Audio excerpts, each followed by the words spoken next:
presenting before you the episode 6th of the Pune Founders Edition. A Youth Ki Baat original by the Youth of India Foundation, bringing you stories of purpose, action, and change. This episode features Diwakar Bedekar ji, co-founder of Nourishing Farms, a venture that is reimagining how we grow and consume food. From hydroponic farming to building a farm to table experience through their cafes in Kolhapur and Pune, Nourishing Farms is creating a system that makes pesticide free, nutrient rich produce accessible to more people. We spoke about the future of urban agriculture, the challenges of scaling sustainable farming, and why health, technology, and community must go hand in hand. Tune in to watch. Thank Namaste, Namaste. Diwakar ji. Welcome to Youth Ki Baat by Thank you. Youth of India Foundation. For the very first, I would love to know how the idea of Nourishing Farms actually sparked in your mind. Was it your plate? Was it actually looking at the healthy, unhealthy food environment around you? What was it? See, Nourishing Farm started very differently. I don't think we actually had in mind that we're going to set up a cafe. Nourishing Farms primarily started with the idea when I came back to India after working in the US for 15, 17 years. I wanted to do something different than working in the tech field. And my hope was, anything that I pick up will have some local impact, because all along my work had, international impact. I'd worked at Microsoft, I'd worked at ESPN. So I wanted to work in India and work for the local community. And farming always has been an interest for me, but I've never done farming in my life. Though I come from a farming background, my father was like, none of you are going to be in farming. So all my three brothers, including me, we are into professional fields. But farming was up close. I used to do a lot of local farming when I was in the US. Right, we used to do a small plot behind our house where we would grow vegetables. So farming was close to me, and then COVID gave me an opportunity to stay in Kolhapur for almost 18 months, and that was the first time I stayed in Kolhapur after graduation for so long. Otherwise, it was always a weekend trip. But when I was there, I saw farming up close, and ideas started to come in. Is how do I bring whatever I had seen in the US? How do we bring it back to India? Right. One of the things that our farmers deal day in day out is what do I do with the perishability of the food? Right? And anytime you grow vegetables, you're always dealing with the perishability of it. You have about a day, 2 days, 3 days, at max 4 days to sell your produce. But whereas in US, you see a lot of value add product being done. So I wanted to bring that back to India. And when I wanted to do farming, I wanted to also, because one of the core strengths I have is technology. So I wanted to build a agri-tech farm that uses technology wherever it can, but it still does farming.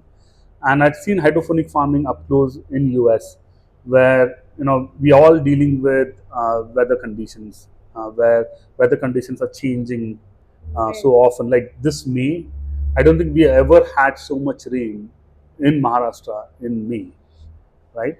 Now, when the untimely rains come in or heat waves come in, they do impact our agriculture. And controlled environment agriculture allows you to, grow your vegetables throughout the year. So that is how all of this took shape. And in July of 2021, I quit corporate world to go set up a farm in Kolhapur. And so that's how Nourishing Farms evolved. And over the last 4 years, we have pivoted from being a farm-centric company to a vegetable selling company to a salad sandwich company to now we have 5 different lines of businesses where we go from farm to fork. Right, so we grow our vegetables and then we serve those in different forms and shape, as you see, at our different cafes, our vending machines, and events, and so on and so forth. That's great. How did it come to your mind that you have to come back to India and create a greater impact here? Would be my first question. Okay. And the second question would be, since you are a tech guy, what's one experiment that you carried out and it turned out to be the best, or it completely flopped? Two of them. Right. So the first one was why come back? Yeah. Right. So I always wanted to come back to India. That was for sure. I have 2 kids, and the first one was born, and then it was like the second should also have the US citizenship because of birth. we wanted to give them the opportunity to stay here or go back. So that was more of a family decision. So once we had the kids and all, I always wanted to come back to India. So we decided that now is the right time for us to come back. The kids were much younger when we came back, so that kind of allowed them to come back to the country, assimilate, right? Adjust to the cultural differences much sooner. So that was a sweet spot that we had. We said, we have 2 years window where we could either go back or we have to decide to stay forever in the US. Right. So, there was nothing that really prompted one thing. It was just a decision that we had already made that we wanted to come back to India. In terms of experiments, I don't think there is one experiment that bombed or one experiment that really worked. Probably we do about 10 odd experiments every day. 8 of them bomb really big. One of them succeeds a little bit, and it's just a learning experience, right? I think when you're building any company, no matter whether it is farming or any other thing, you're going through a set of experiments, right? You're learning through those. There's no silver bullet. No matter what and who tells you, there's no silver bullet. Something may work today, it may not work tomorrow. Something may not work today, something may work tomorrow. And you have to just learn from your experiences and experiments and try and tweak them every day. And that's how you build. At least that's how I have built the company. Maybe others have done it differently. For me, there's no one decision that has really excelled us to where we are, and neither there's any decision that we took that hold us back, right? In equal measures, I would say we had more failures than successes, but every failure was a stepping stone. We learned a lot from our failures so that we could kind of adjust our future experiments. So there's no one thing that really took us to where we are, or no one thing that is holding us back. That is it's actually one step at a time and Yes. becoming every day at least 1% better through your past experiences, through whatever And you see, the challenge with any company, right? What works for somebody else, right. for sure, is not going to work for me, right? Let's let's for an argument's sake, let's say there's another farm to fork company like Nourishing Farms, right? And we are just trying to copy it. We just go in and somehow figure out what they have done, and we're going to just copy it step by step. Now, the set of people that I have are different from that company. Very right. When the company grew, that company grew to where it is today that we are trying to copy. They grew at a different point in time. They had different set of challenges. They had separate set of market dynamics, right? So you have to do what is right for you, and then you have to figure out whether it is working or not, and then tweak it and tweak it and tweak it and make it work. That's how we approach at Nourishing Farms, right? Every day we try to learn from yesterday. I keep on telling my team that Rome was not built in a day, right? We're not going to build Nourishing Farms in a day, in 6 months, in a year. It's going to be a 10, 15-year journey. Very right. What's in our control is how can I be 1% better than what I was yesterday? Very right. I don't have to be, awesome today. I just have to be incrementally better than what I was yesterday. And that's what we are trying to do at a company with each of our staff, right? You would have met our staff in the cafe. Most of the people that are working with us, I think about 117, 118 out of 125 are people with minimal education or educational background, right? Most of these people are either 10th, 11th pass outs. They don't have formal education. 90% of the staff that we have never worked in an hydroponic farm or never worked in a cafe. So for most of them, this is their first experience, right?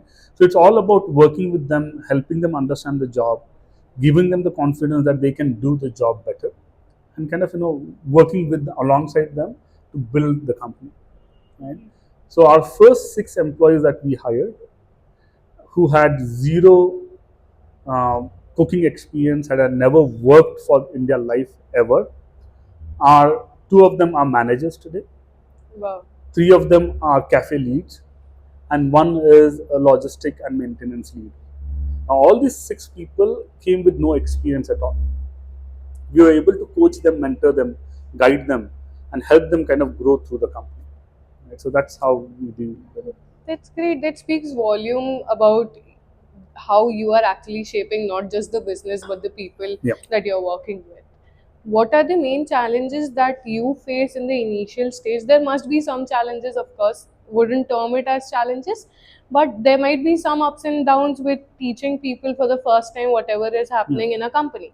Because usually, when we look at companies, they tend to hire more experienced people so that they don't have to go about on it and then teach them what happens and what not. So, what are some things that you faced? See, I'll go with my experience, right? When I started the company, I had about 22 years of experience working in working tech industry, but at different companies and different Right. countries. Not all of that experience was applicable to what I was doing, but the experiences that I had earned were fully useful for me as I built the company. One thing that we have lately decided to do is, instead of hiring people, and so going back to my example, right, I had to unlearn a lot of things that I'd learned over the last 22 years, because I was building a completely different company. Right? If it were a tech company, yes, everything that I'd done at Microsoft, at ESPN, and other companies would have kind of translated well. But now I'm literally working in a farm where the tech jargons don't work. I can't go to my employee and ask them, like, where do you see yourself 3 years from now? They're like, I don't know what I'm going to do tomorrow. Right? So it's completely different in terms of the prism that they're using to look at it. I was primarily working with professional staff before. Now I'm completely working with a non-professional staff now. Right? So we decided that, because I had to unlearn so many things, I knew that bringing someone highly experienced in this environment is not going to work. Right. So my philosophy always has been, let me build people from ground up. Right? Let hire the right set of people with the right set of mindset, and then train and coach them to where we want them to be. Right? And most of the 117 people that we have hired have come with zero experience in the field. And we have been able to work with them and coach them and mentor them to be where they are today. And I think that's how we're going to go continue growing, right? Even on the professional side, my data engineering team has zero experience working in data. My marketing team had zero experience working in marketing, right? Doesn't mean I know everything. I have no idea. Many a times I say that I have no idea what I'm doing, right? The good part is none of us have any idea what we are doing. Yeah. So collectively we are trying to figure it out. And I Very think, well. we are learning alongside each other, and we are getting better every day. I can see the result with the Yes. marketing team though. Yes, a marketing team which is today 1% strong is awesome. It was two person strong a few months back. Saloni used to work with us. She started her own company in Mumbai in So food. that So actually that is speaks awesome, about what you're building right? up. So I was happy to lose her. Normally, you're unhappy to lose your best staff, and she was one of the best employees we had. But she wanted to build something on her own, which was awesome, right? So I keep on joking with her, saying that, hey, what, if Nourishing Farms fails tomorrow, please have a job ready for me so that I can come and work for you. So Actually, when you talked about building from the ground up thing, that is actually something that we follow at the foundation as well. All the people who are working for the foundation are people who have very less experiences in yes. particular fields, and we have particular courses designed for them. We also do NLP sessions and Mhm. sessions like that, so that they actually get to learn newer things while working for us. So that point, that perspective, I could actually align with. Yes. When you walk into a farmer's field, do you walk in as a partner, Mhm. as a problem solver, a student, or someone else completely, which is not Diwakar?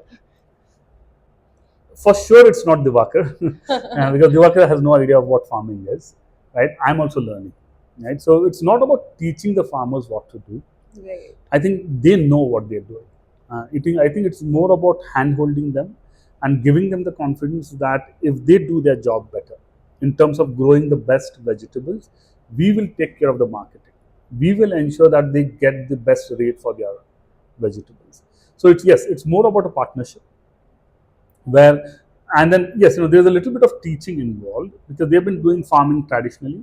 Right. We have developed some new SOPs and processes that we kind of take to them, help them understand how we want them to do, and working alongside them, because we, at the same time, we are learning so much from the farmers. Right. right? They have so much of knowledge that they have gained over the years that they end up teaching us lot many things. Then we take those back. We work with Dr. Suresh Dumal, who is our chief grower on the farm, to kind of assimilate some of those principles and policies in our growing policies and principles as well. So it's more of a partnership that we work with our farmers. Our goal with farmers is to really have a deeper engagement with them. uh, we so today we are working with only about 8 farmers, right? Uh, it's not like 80, it's not like 800 or 8,000. It's only 8 farmers, but then our interactions with them are neck deep. We are tightly integrated together. We work with them in terms of what to grow, when to grow, how to grow, and we give them the assurance that if they grow the way we want them to grow, we will buy back everything from them, right? Right. That's how we work with our farmers. With the engagement part, is there any personal story with a farmer that stays close to your heart? I think see, every interaction I've had with farmers, there's this Eknath Gonug Day, Hmm. where one thing I've realized is how disconnected I was with the farming as a whole. Right? I come from a farming background, as I said. We purchase vegetables day in, day out. So in a way, each one of us is interacting with the farmer in some Right. way or the form. But we are so disconnected from the realities of farming, right? Um, and I give this example to a lot of people, young and old. Is let's say you come to Nourishing Farms and buy a salad. None of us are going to negotiate on the price. If I say the bowl of salad is 170, you're going to pay me 170. Now, let's go back to the farm and say we want to build a salad. Or you go to a mandi and you say, I'm going to buy vegetables and I'm going to make salad at home. Each one of us will negotiate with the farmer. Like वो 20 रुपए बोलेगा तो हम 18 रुपए बोलेंगे, Hmm. right? Then we'll say यार थोड़ा सा extra डालो, right? I think we need to change that conversation, right? Because farmers are putting in so much of hard work, but we always tend to discount their hard work and the effort that they're putting in. We really need to stop negotiating on price with the farmer, Right. right? If you don't go and negotiate with Lay's for their chips packet or Nourishing Farms for their salad or McDonald's for their fries, why are you negotiating with the farmer? And I Right? think that is going on with at least every sector that we have. Yes. When we look at local vendors, we tend to negotiate, we tend to bargain. And if we go to some fashionable brand, You we're don't. like, no. Even in vegetables, you walk into a Dorabji's, right, Yeah. or Food Junction, and you find a, a bag of lettuce or capsicum, you're going to pay the MRP that's printed. You go to a mandi, right, and you're going to say that nahi nahi yaar 5 rupees kam karo. Why? Don't you think it is a complete psychological shift that needs to be It there? needs to happen, and I think the younger generation needs to see the pain the farmers go through. And I'm happy that you guys are recording this, so at least 5 people will listen to this. Hopefully more, right? But 5 people listen to this, and Right. next time they go into a farmer's market, they don't negotiate on price, right?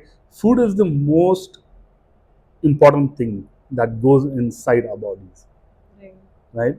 I don't understand why we negotiate on that, right? Anything that we wear on top of it, the clothes, the eyeglasses, the makeup, and all, we never negotiate on price. We are in fact happy to pay a premium. And when it comes to food, we are always trying to pay as less as possible. Hopefully, that conversation changes someday.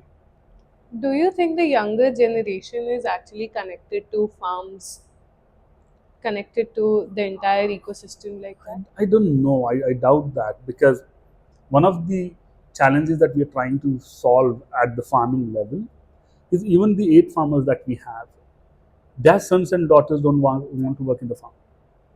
Hmm. They'll happily work in a factory than work in a farm.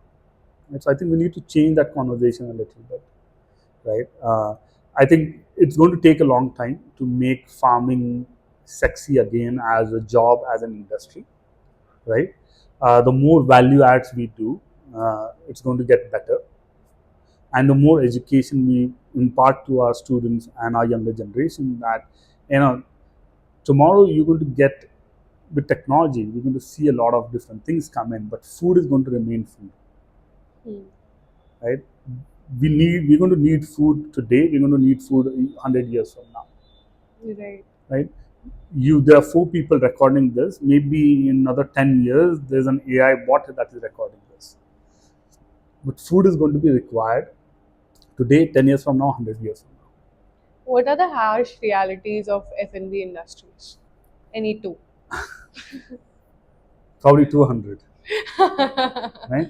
See, I think The F&B two. again is and it depends on in which segment you are, right?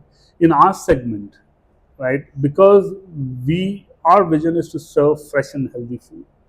We don't use anything frozen. Now, frozen is not bad. I'm not saying frozen is bad, but we have decided that we're not going to do frozen food. Right. Which means that our biggest challenge in such an industry is how do you deal with perishability of the food? How do you make sure that and the vegetables get harvested in the farm? How do we bring them to the consumer as soon as we can possibly do it? So that's, perishability is one of our biggest challenges. And I think the second one, again in an industry like us or a cafe setup like us, is how do I ensure that a salad that is served in our Hinjewadi cafe looks, feels, tastes the same in our Kavinagar cafe or in the Managar cafe. The consistency of the food. Right? Yes, we do move a lot of things upstream in terms of our dressings are made look centrally, right? But then there's still the assembling of the salad, right? Assembling of our sandwiches. How do we ensure there's consistency across? So I think for us or anyone who's serving fresh food, it is the perishability and to the consistency of the food, because you're going to gain one customer at a time and you're going to lose one customer at a time if you're not consistent. Most people also associate healthy food with something that is expensive. Yes. Do you think it is It doesn't have to be. Right? I think it's in our mind that healthy food is expensive. Our salads are 170 rupees. Right? It's an entirely full meal. Right? Probably you go to Burger King, you're going to end up spending more than 170 rupees. Right? This is going to give you a full meal with good amount of fiber and carbs and protein and everything that you need to keep you full throughout the day. Right? So healthy is not expensive. I think we put the expensive one. We put an expensive tag around that. It's in our mind that healthy है तो महंगा होगा. Another thing is healthy है तो delicious नहीं होगा. Right? Exactly. It's bland. It's boring. It doesn't have to be. Right? In fact, we say that healthy can be delicious too, and that is how we have created our products with the taste profile to be significant. At the same time, making sure that they are. We don't even call it a healthy meal. We don't even call it diet. Right? We call it balanced meal. Right? See, Marathi mein, there's a saying which says "ati tite mati." What it means is anything of excess is bad for you, no matter what it is. Right? You can't be too good. You have to be balanced. Same thing, you can't be eating. I never say eat salad every day. You're going to get bored. Right? You have to have indulgence in your life. You have to eat something that is unhealthy, but it's all about finding the balance. So if you find a balance, it kind of works well. So we don't, advertise this as a diet food.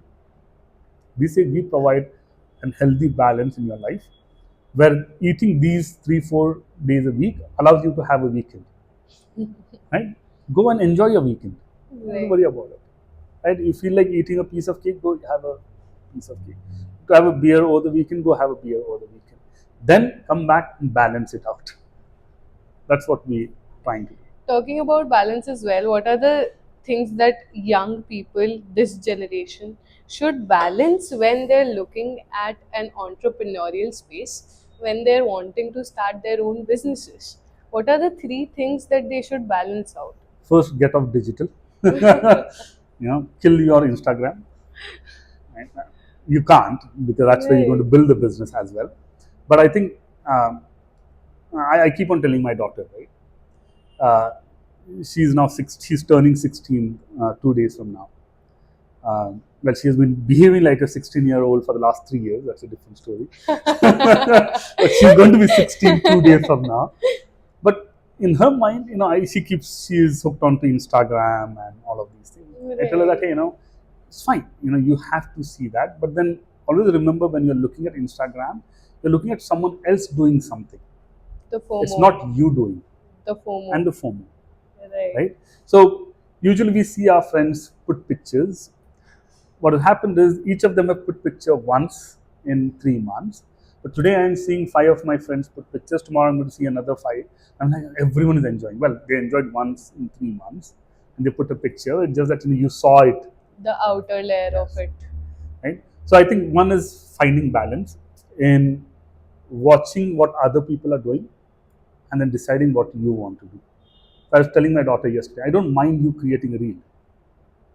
अगर आपको Instagram में इतना है, create something, right? Instead of watching somebody else do it, you start doing something, right? So yes, find a balance between how much time you spend on digital, watching others, versus creating your own. But it is not just digitally. When you look at it, people nowadays tend to see the people around them, whatever they're doing. Yes. Suppose if I am right now doing a podcast, 3 other people feel like, okay, she is doing a podcast. I should start doing it. Yeah. So that is also something that comes in. It's not just digitally, I think. It's not easy for your generation, Yeah. right? Now I'm going to feel like an old guy. I am an old guy, right? But when we were growing up, it was much easier for us. I didn't have access to anything like phone until I had my first job or maybe second job. So there were very few distractions that we had in life. Today, you are cluttered with distraction. And I think everywhere you go, yeah. you see a choice. Yeah, exactly. Now it's up to you to figure out what you want to do. And when I say balance, you have to strike a balance and find something that you want to do and stick with it for at least 2 years, at least 3 years. The challenge is we keep on switching so often. मेरे को आज ये करना है, नहीं मेरे को कल वो करना है, नहीं मेरे को परसों वो करना है. क्यों करना है? I have no idea, but I've seen someone else do it. When we were growing up, for us it was all about gaining that experience. Now people want to cut short that and say that I'm going to start my own business. Go do it. I'm not saying, but then stick with it, right? Because you have to learn. You have to fail at least 4, 5, 6, 7, 8, 10 times to figure out who you are. See, all of us as individuals are different. Tomorrow you were to come in and run Nourishing Farms, I can guarantee you, you would run it very differently. Whether you'll run it better, bad, doesn't matter. But you'll run it very differently because you have very different experiences that you have. And those experiences are your own experiences. I have my own experiences. I'm going to do things very differently. The same thing, you'll do it differently. Right? So, for young entrepreneurs, take time to learn. It's okay to fail. Right? Don't shy away from failures. Don't think what others are thinking. Right? One of the things I tell my daughter is like, you should look in the mirror and say that I did what I did, I'm fine with it. Don't do anything for others, and don't shy away from doing something because what others will think. Right? You should be comfortable in your choices. Self-fulfilled. Yeah. And now, once you make a choice, you own the consequence. Right. You have to live with it. It's fine. Fail ho gaya, I'll find something else. So that's the balance that you guys will have to bring. You were very right about the part of distractions. Even I feel like in this generation, people are so distracted that only thing that is making you stand out is being focused. Yes. And see, it's all about, see, I say I was one of the most average students when I was growing up, right? I've been average throughout my life. I'm not an exception. In fact, I doubt why people should listen to me. I never tell anyone to do what to do. I'll tell you what I've done. It worked, it did not work, it's my mistakes, it's my thing. Right? So it's all about making those choices and sticking with those choices. Right? Distractions hai, and there's nothing you can do about it. Right. take a pause in between, reflect on what you have done, and then decide to take the next step, and the next step, and the next step. That's it. If your own journey was a crop cycle, Okay. where you just planting the seed, are you breaking through the surface, or are you growing steadily or ready to harvest something that the world is seeing, the world is looking at, and it is actually generating that much of impact? See, I think every stage you probably go back. It's a cycle, right? So when I started the business, I think we completed the first cycle within a year's time. Where we had planted the seed of, hey, I want to do Nourishing Farms. Okay, what shape should we take? And then we built something. And when I sold my first lettuce out, I felt like, okay, now that first version of it is done. And now we took 2.0 and a 3.0, right? But from a business point of view, I think we are still, we just sowed the seed. We have just come out. We are trying to figure out who we are, right? I don't think we have done enough where I can say that we have arrived on the stage. I think there's a lot more work to be done, but I look at it version over version. It's like a software Right. version, Right. right? Probably Nourishing Farms, it is 3.0, right? The first year was to set up the ground basis, set up the farm. Year two was where we were trying to figure out, what is the value add we want to bring to the table. Right now we have the farm. What's the value add? The value add came through salads and sandwiches. Year 3 and 4 has been, okay, now how do I take it in different forms and shapes? That's how the vending machine business came in. I had looked at vending machine businesses in the US for almost 8-10 years. Right? There's a very good company out of Chicago that does salads and sandwiches in a vending machine. And I wanted to bring that to India. It took me a couple of years to figure out how to do it, whom to partner with, and all. But I knew I'd seen something like that back in the past, and I knew I wanted to do it here. It took me a couple of years. Now we have that line of business going, right? What we will be year from now, 2 years from now, 3 years from now, I have no idea. I know it's going to be different than what it is today. What it is going to be, only time will tell. Is there a certain point in your life where you will feel like, okay, now I'm content with whatever I have done? See, I was always content. I don't think it was anything to do with content, right? Uh, but I'll say this: starting a business at the stage of life where I was, probably very few people start. Now, I'm not saying I'm anything great. It was just that my decision to do it that late, right? Because I had a growing family. I wanted to make sure that the family is taken care of, and then we started. So I was content with what I had. It was just that there was an urge to do something different, right? So, and I don't think contentment means you stop doing, or you stop innovating, or you stop rediscovering yourself, right? Very well. Content for me is being content with the decisions that I've taken today. I don't like to have regrets, right? I have made a decision, I have made a choice, I live with those choices. I may do something different tomorrow. Doesn't mean the previous thing that I did, I'm going to regret about it. Right? So contentment for me is just to be happy with your choices. That's very right. About the grab and go stations as well, and you're talking about perishability. Yes. I'm so sure that would be the major problem coming Yes. in for the grab and go stations as well. So, how did you manage that? So when we started thinking of vending machines in India today, vending machines, if you look at it, it's primarily junk food that goes in a vending machine. You have chips and sodas and chocolates and everything else, right? Or if I were to put it nicely, these are long shelf life products. Where the shelf life is 6 months, 9 months, you don't have to worry about it. You put it in a vending machine, things get sold, you go and refill it. We have a very unique challenge because our salads and sandwiches can stay fresh for 2 days. But we made a promise saying that we will refresh the machine every day. Okay. Right? So now that's an operational overhead that we have to figure out. So for us, running the vending machine business has been very logistic heavy, right? And how do I live up to that promise that I said that I'm going to serve you fresh food. So every day morning I'm going to go back and refresh the machine, which means that now I have to have a tech stack that allows me to understand what's in the machine, when it is getting sold, what is the frequency of sale that happens for a certain category, and then fine tune our product mix in every machine. And now, no two locations are same, right? Even within a city, you're going to have different locations have tendency to sell different products, and we have seen that even in our cafes. Right? It's not like every cafe sells similar set of products. There are certain locations where sandwiches are Popular. topmost thing. There are locations where salads sell the most. Even in our corporate cafes, we have corporate cafes across 4 different companies. Each company behaves slightly differently because of the people mix that there are. Right?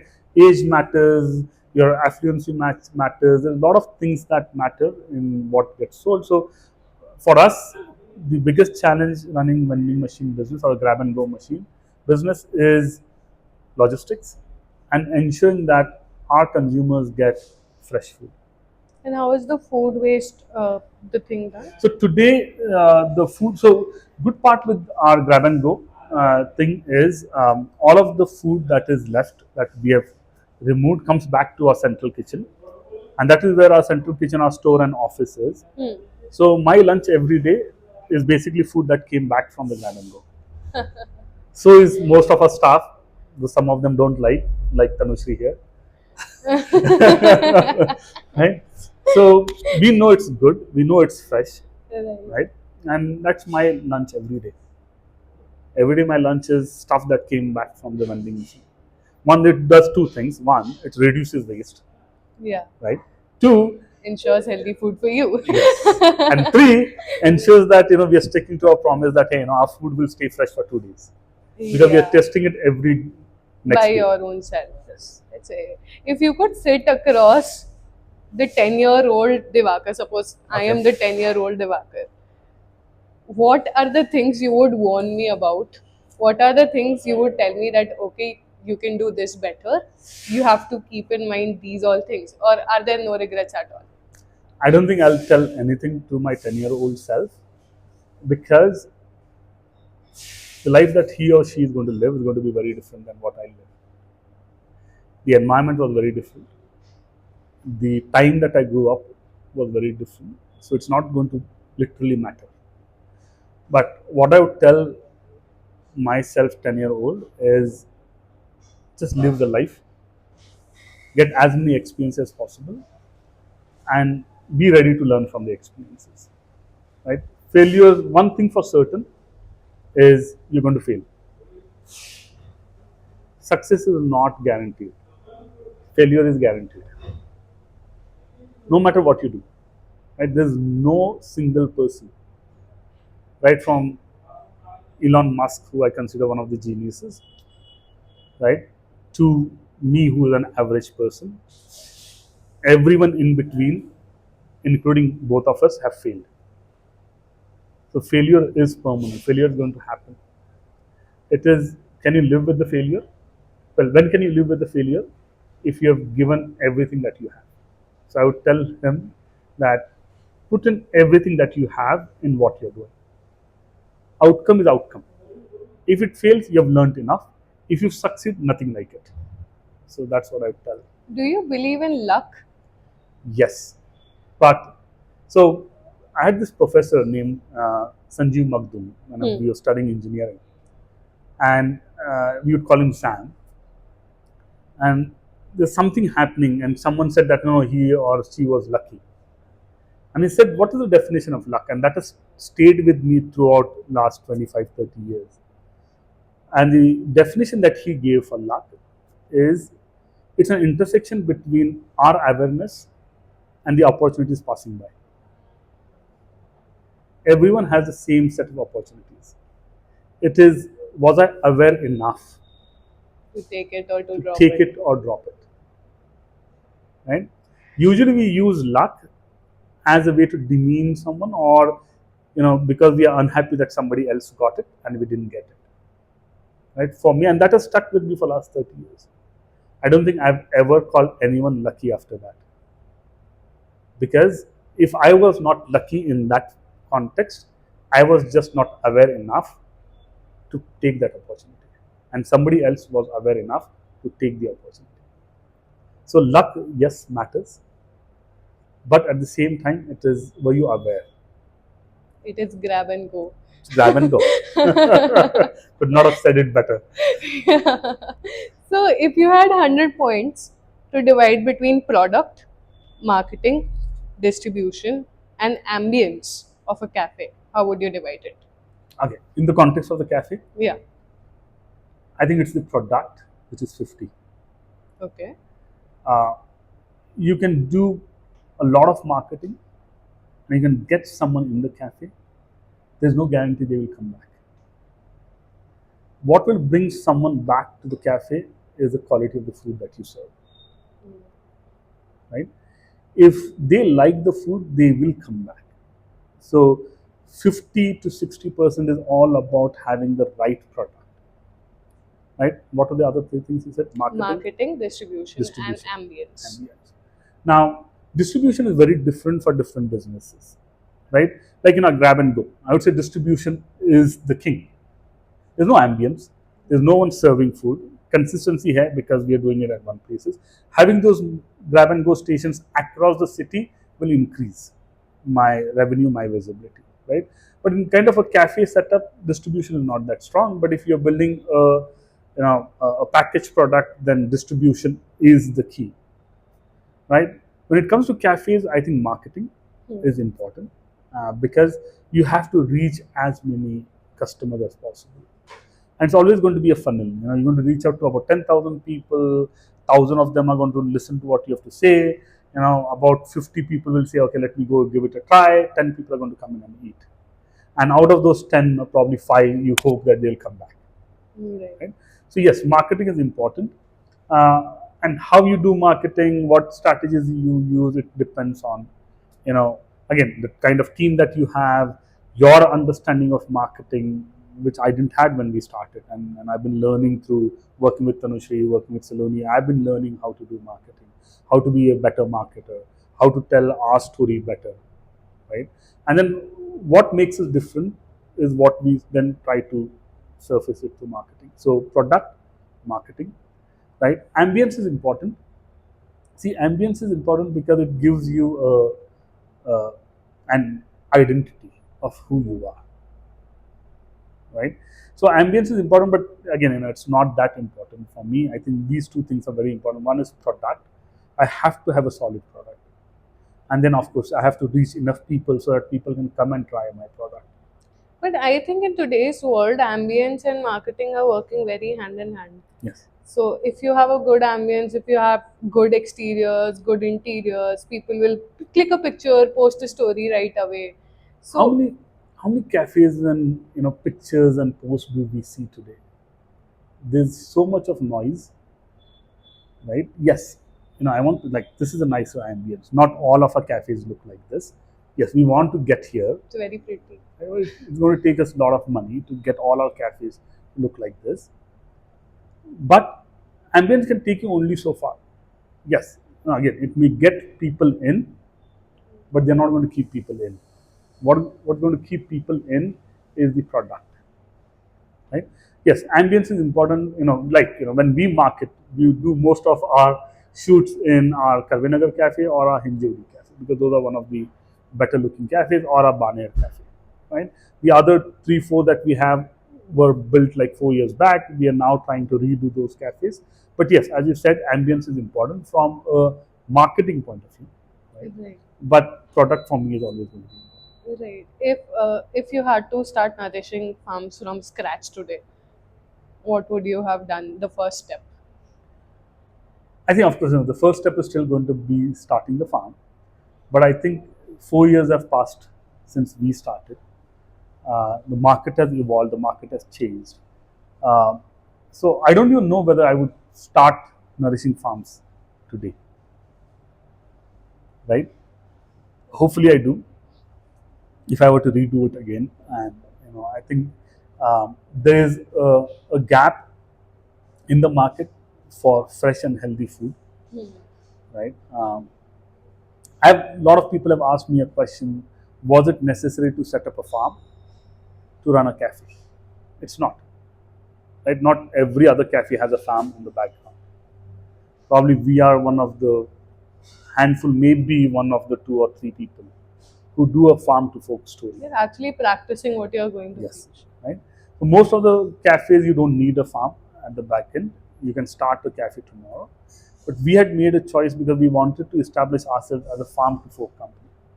We wanted to showcase that yes, we control right from the quality of the seeds that we use to the quality of the food that we serve. Right. So that's our USP. That's our moat, if you will. And our defensive moat is, it's going to take a lot of time for anybody else to come in and set up a farm and then set up a cafe. You have done your part on, you are about to do your part on covering the market gap in Pune.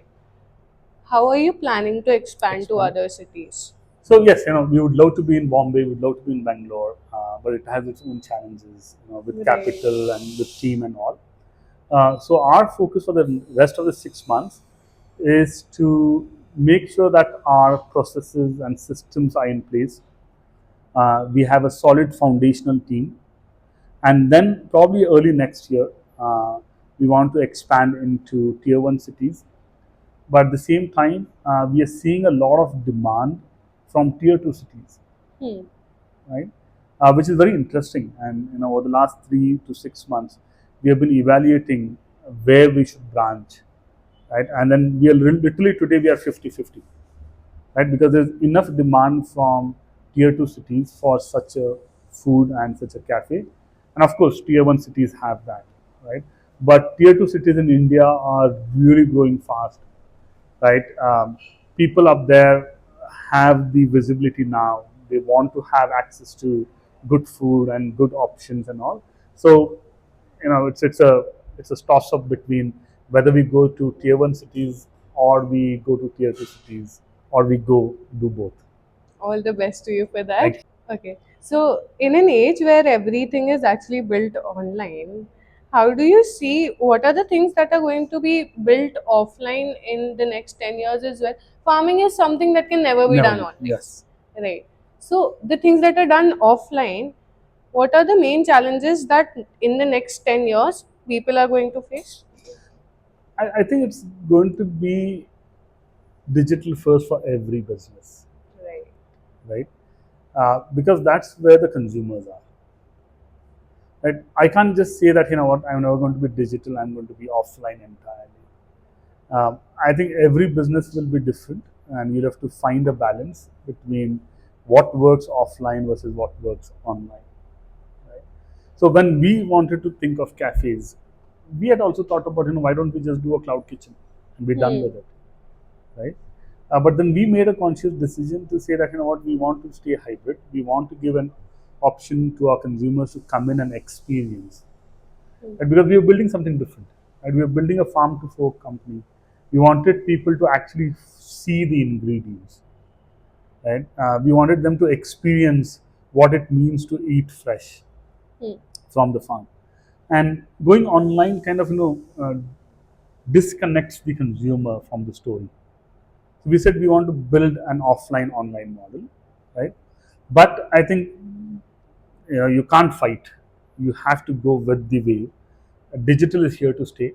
You have to figure out how do you use digital in your context, in our context, to make sure that our offline business works, right?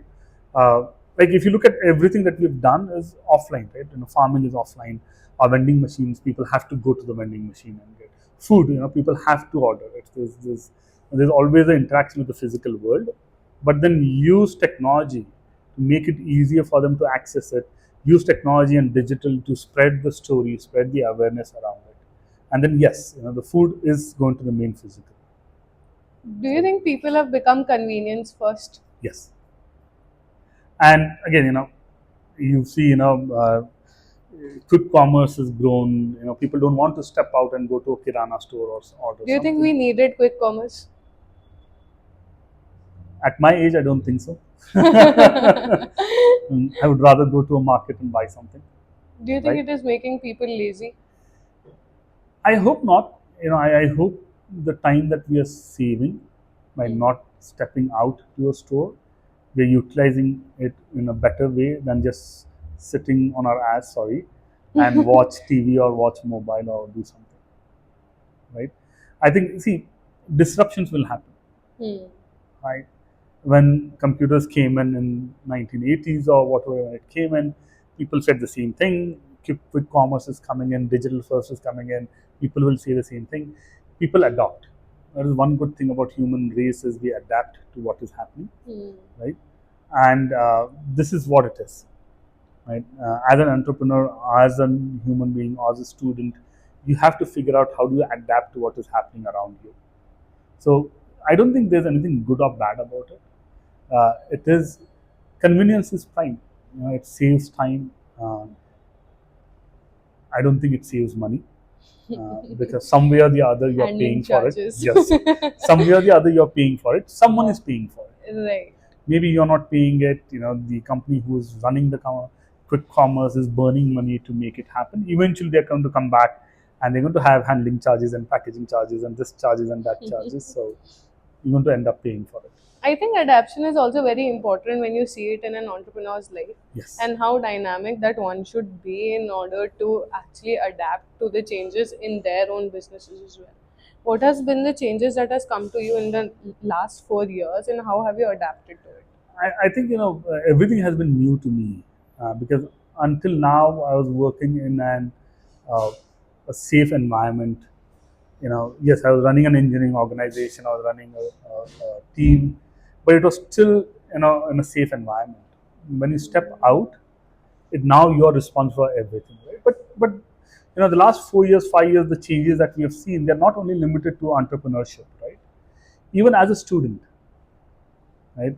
I think you have to adapt way more to what is happening around you than we had to adapt when we were students, Right. right? So I think adaptability is important for everyone because it's the movement is so fast in every field, right? Even jobs, right? Someone graduating today, let's say you guys graduate tomorrow, what you've learned today is going to be absolute by the time you get into the job. We're planting the seed right now. Right? So you have to start to adapt. You have to figure out. So again, going back to one of the professors we had, he used to say we were learning C programming and Java programming and VB and all. And he used to say, don't learn a language, learn how to learn a language, right? Because it's going to change, right? When I graduated, I'd done, I don't know how many people will relate to this, but I was good at C++ and VC++. And I went in for the job, and my job was in Visual Basic. I had no idea what Visual Basic was, right? But through Dr. Prasad, we had learned how to learn a language. So I was able to adapt through my learnings and take on a new thing, right? So it's all about just getting ready for what you're going to face 2 years, 3 years from now when you graduate. You've had amazing professors, amazing Yes. people around you your entire life. That's for sure. Who's that one person that you'll always look up to? I think one good part of working at Microsoft for me was the mentors that I was able to get. Right? And throughout even my college professor is a mentor to me. I have a challenge, I go talk to him. I have my ex-managers that I used to work for, my colleagues that I used to work for, that I go and talk to them when I have a problem. So I think there's no one person. The reason for that is um, every person has a unique skill, right? No is most of us are jack of multiple things and master of one. You can't be master of all, right? So I may have certain skill in ample amount, but then I'm going to lack in a ton of other areas. So someone cannot look at me and say that okay, I'm going to follow him. No, I'm sucking at 100 different things. The same thing, I have like at least 7 to 8 mentors that I talk to very often, and I reach out for advice. Right? In this context, here's what I'm doing. What do you think? And they may give me some experience from the past that will help me understand what to do. So there's no one person, and I don't think we should look for one person. We should look for at least 4, 5 different people who have different perspectives, who have done different things in their life, right? So that they can coach and mentor you throughout your Right. life. One thing that you'll always need, no matter how old you get, is a coach or a mentor or a friend that you can go and talk to, right, and get the advice. Very right. Regeneration is something which is the heart of everything that you do. Is there any hobby, any something that you used to do in your Yes. early days that you want to do again, or are practicing to do it again? So I used to do a lot of reading. Okay. Right, reading to me was more like a hobby. I would read any book, uh, not so much fiction. I don't understand fiction. I like to stay non-fiction. Like to stay in the reality Reality. of things. I was about to say that. So I used to do a lot of reading, but when I started the company, I got so busy with daily things that I had literally lost any amount of reading in the last first 2 to 3 years. But in the last 6 to 9 months, I would say I've started picking up reading again. I'm making every attempt to find time to go back and read things, um, primarily because it gives you a different perspective, Mm. right? You see what others have done. Again, you don't have to learn from your own mistakes. It's always better, cheaper, faster to learn from other people's mistakes and other people's experiences. So I've picked up reading again in the last 6 8 months. I've started to read more books. Uh, One thing that I've still not been able to get to is to complete a book. Most often than not, I go 2/3 of the way and then I drop it and I pick up something else I need to finish. What has been your favorite book until now? Uh, I think one of my favorite books is A Trillion Dollar Coach. Okay. I don't think how many people will relate to this, but there's this guy who used to coach most of the Silicon Valley CEOs. Bill Campbell is his name. And the book was written on how he had coached all of the Silicon Valley CEOs. It's called Trillion Dollar Coach. It just gives you a different perspective on, you know, how do you relate to a human being, right? No matter at what level they are, how do you kind of make yourself available to solve their problems in their context, right? See, coaching and teaching are very different things. Teaching is where you're teaching something specific to do. Coaching is just trying to understand and help the individual make the choice in their context. So that's one of my favorite books is Trillion Dollar Coach. The reason it's named Trillion Dollar is the guy coached CEOs of collectively $1 trillion companies. So that's one of the best books. I think you deeply value perspectives in your Yes. life. You are a person who would collect perspectives from everywhere and then sum it up, Sum it up and then subtract it, add it, divide it according to your own mix, and then yes. get to a conclusion. And not how nicely you said it, but probably yes. Mine is Glor- a little bit more clumsy, but yes. Glorified it. Because I could relate to that. I'm a person who loves to collect perspectives. I love traveling as well. So whenever I'm traveling, I make sure that I actually get the perspective of that own place, what they're thinking about, how culturally different they are, everything like that. So I could relate to you on that part. Is there any specific perspective that changed your way of thinking? Again, I think it's very difficult to name one, right? Hmm. Because every experience makes you different. Like Right. I can guarantee you, what I'm going to be after I complete this podcast is going to be very different than what I was before.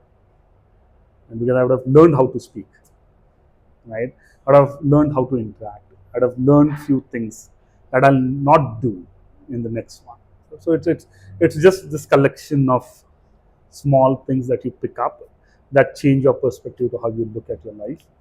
So What part does a positive perspective or being positive in your life play? everything. So my blood group is B positive, and I jokingly say that that's what Same. keeps me positive, right? See, one of the things that I've learned early in my life is you're not going to get what you want, Hmm.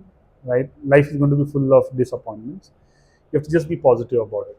It is what it is, right? Accept it and move on. So I think being positive at times will annoy a lot of people. It does. I was telling Tia about Yes. it this morning. There's something called toxic positivity. So, what happens is a person becomes so positive that even if an accident occurs in front of them, they'll be like, yaar, ye to अच्छे के लिए हुआ है. You don't have to be that far. Yeah. You don't have to go that far. But I think staying positive is good. Yeah. Right? But again, as I said, right, it will annoy a lot of people, and you have to draw that line. Right? At times you have to actually, it's fine. Something didn't happen, but it doesn't Mean that it is in the It's positive. in the way. positive. The burnt toast theory as Yes. well. Accepting doesn't mean it's okay. Right? Accepting means it's fine. It happened. Right. Now it doesn't mean that I'm okay if it happens every time. Burnt toast. I should avoid burning the toast, but if it does get burned once, it's okay. It's not end of the world. The other day we were shooting a podcast. I was about to fall off my scooty. The next part we went to his house and we were 1 hour late to the shoot. And then this guy goes like, burnt toast theory. It's okay that it happened. And then we calmed ourselves down and the team was like, okay, yes, it is okay that it happened. Nothing can be done about it. Right. Let's jump on to the one word section. Okay. So, what's the one word you would use to describe your journey so far? Struggle. Elaborate. I was expecting some other word. Now, struggle needs to be elaborated. See, every day it's a struggle, right? Making sure your cash flow is fine, making sure you have the right set of people, making sure that you're delivering the best product every day, right? It's a struggle, and I think that also keeps you on your toes, right? Because you want to be good at it. So as a company, we are struggling today, and I would like to struggle for the next 5-10 years because that's going to make me better and the company better. Right. One word that this generation needs right now. Confused. Don't stay confused. Right? Pick one thing, stick with it, figure it out, and then change. Is it availability of options that Yes. is going? There's so much things that are available that you don't want to struggle. You want to give up. Right? ये नहीं हुआ छोड़ दो दूसरा कुछ करते. But you made a choice. Why don't you stick with it at least to a certain duration? Try and figure out and then see if it works, if it doesn't work. So one word that will always feel like home to you. One word. Home. Other than home? Difficult. One word that. It could be one person as well. I think my kids. Right? Just being around them feels like being at home. One word every young founder should build on. One word. Integrity. Right? No matter what you're building, you need to be honest. First with yourself and with the team that you're building and the business that you're building. So integrity is very important. One word to stay calm amongst the chaos. Confidence. You need to have confidence in what you're doing. As I said, right, failure is permanent. Every day, half of the things that you try are not going to work. Are you confident enough that you're doing the right thing, and will you stick with it? So confidence. I think it's not overconfidence. Yeah. That's also true. But then I think it's confidence, clarity, and conviction that makes a person to whatever space that they can go to. Very rightly said. One word for your comfort food. I would say salad, but it's not. All PR is good PR. Yes. No, see, again, integrity, right? It is what it is. Right. I eat salads every day because that's where just I sit in the office. We have a central kitchen next door, so I eat it. But that's not my comfort food. My comfort food is still probably dal khichdi or something like that. Something homemade food. You're the person designing these salads as well. How often do you cook at home too? I love cooking. You do? So I've worked in tech for 22 years. My passion always has been cooking. Oh. I can cook Indian, I can cook Italian, I can cook Chinese, I can cook Mexican, anything. So not that I'm saying I'm the best cook, but I can cook. We would have to see that. We don't know that yet. So one word that actually carries the strength that your family has offered, the support that your family has offered? I think it's all about, I would say, two words again, probably interconnected: honesty and integrity, Mm. right? And that is something that I would say, is an inheritance, right, from my parents to my elder brother to me, to my younger brother. I think anything that we do, we always try to be honest, and with the profession, one, honest with the people that we work with. So that is something that has come through family. Right. Is there any one word that you whisper to yourself before making a big decision? All is good. All is well. All is well. All is well. Not all is good. All is well. No, seriously, I think, and I do that, right? Because there are a lot many anxious moments throughout the day, and I remind myself that, hey, it's okay. So, One word you think the future generations, let's skip the future generation part, your kids should hold close to their heart. hard work. There's no substitute. No matter what you build, no matter what you do, no matter where you go, there's no substitute for hard work. Right? There are only about 4 or 5 geniuses in the world. Everybody else is an average, including myself, including yourself. Sorry to put you there, right? No, no. But That's right. all of us are average. Right. What's going to help us stand out is hard work. That's it. Right. One word for Nourishing Farms. One word for Nourishing Farms. I will use few words, not one word. Nationwide healthy food brand. We get the vision now. Thank you. That's the vision. Yes. And that is probably when we are going to see Nourishing Farms there in the next 10 years, next 5 years. In Northeast In as well. Northeast as well. Yes. That's very right. If you had to plant a seed in every young people's mind who are watching it right now, what would it be? One seed of advice. I think just stay true to yourself. Don't try to copy, right? Take inspiration from everyone, but try to stay true to yourself, right? Don't feel FOMO, give away FOMO. So just stay true to who you are. I think that's the sweetest note to end And this this, podcast awesome. on. And it Thank was you. a lovely, Thanks for your lovely time. Really time talking to appreciate you. talking to you, Thank you right? so much. And as I said, I'm surely going to go away from this with a lot of learnings. Thank you. Likewise. Thank you so much.